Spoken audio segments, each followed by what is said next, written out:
Okay, let's jump right into this. Have you ever walked out of an accounting exam feeling, pretty confident, only to get your paper back and just wonder where on earth all those marks vanished to? Right. Today, we are looking at a topic that is notoriously deceptive: the purpose and limitations of the trial balance for Cambridge AS and A-level accounting 9706. In this explainer, I'm going to play the role of your master coach. I'll reveal the exact step-by-step strategies you need to stop leaking marks and start absolutely dominating this specific topic. If you're ready to actually think like an examiner, you are definitely in the right place. Listen to this direct quote from a Cambridge senior examiner. They said, "Most students lose easy marks on purpose and limitations of trial balance, but after this, you won't be one of them." The stakes here are high, my friends. We aren't just talking about balancing debits and credits anymore. We're talking about the deep, critical thinking behind it all. I am going to unpack exactly what examiners are desperately looking for so you can just deliver it to them on a silver platter. So, here is our masterclass blueprint for today. 1. Core principles. 2. The procedural framework. 3. Critical analysis. And 4. Top 3 examiner warnings. Let's get to it. Section 1. Core principles. The examiner's benchmarks. Okay, so the examiners are rigorously testing you across 3 very specific cognitive domains: knowledge and understanding, analysis, and evaluation. And I need to be clear here: simply memorizing the definition of a trial balance or memorizing a list of errors that don't affect it, like errors of omission, commission, or principal, that's just the baseline. It's just step 1. You have to be able to actually analyze a specific business's ledger and evaluate the limitations of relying purely on that specific trial balance. For instance, understanding that compensating errors keep the balance intact but still totally misrepresent the accounts, that requires moving way beyond basic textbook knowledge into actual real-world analysis. So remember this: analytical depth is strictly greater than superficial breadth.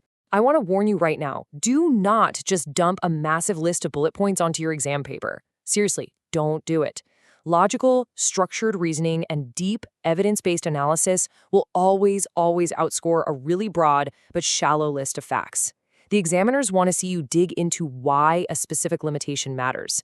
Explaining exactly how, say, an error of original entry distorts profitability is so much better than just naming 5 limitations in passing. Section 2. The procedural framework. Earning the method marks. So how do we actually process a complex trial balance question when we're staring it down? Well, you need a standardized processing sequence. Step 1. Identify the key elements from the stimulus materials, like, say, locating a newly introduced suspense account. Step 2. Apply the relevant accounting principles, specifically the rules of double-entry bookkeeping. Step 3. Execute your analysis with super clear working. Step 4. Verify the results. And Step 5. Present it in the correct format with the proper professional terminology. This kind of systematic data extraction and clear notation, they are absolutely non-negotiable professional skills when you're tracking down financial imbalances. Now, let's talk about the method mark strategy. This is huge. Marks are awarded for the correct analytical process and clear working rather than just arriving at the final correct answer. Think about it. If you punch the wrong number into your calculator while clearing a suspense account, yeah, your final balance will be off. But if you execute your journal entries clearly, step by step, the examiner can still see your logic.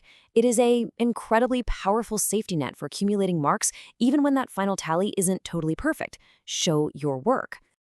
Section 3. Critical analysis. Mastering higher order skills.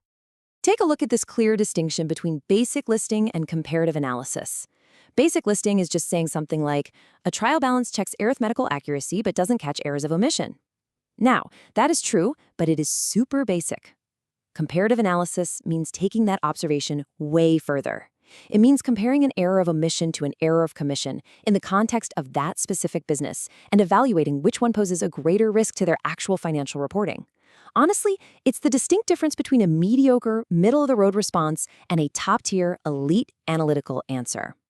When you are asked to evaluate data, texts, or tables in the exam, there are exactly 4 key things examiners want to see.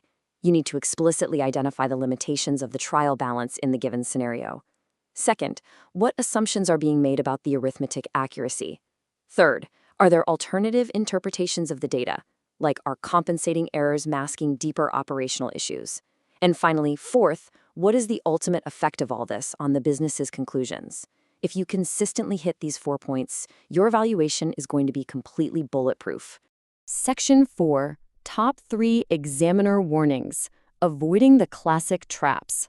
So there are three specific recurring traps that continually, literally year after year, cost students their top grades on this topic. Let's break them down so you never fall into them. Here they are. Trap number 1, confusing cause and effect. Students very often mix up why a suspense account was created versus what specific error, like a single-sided entry, actually caused the imbalance in the first place. Trap number 2, forgetting to check format and presentation.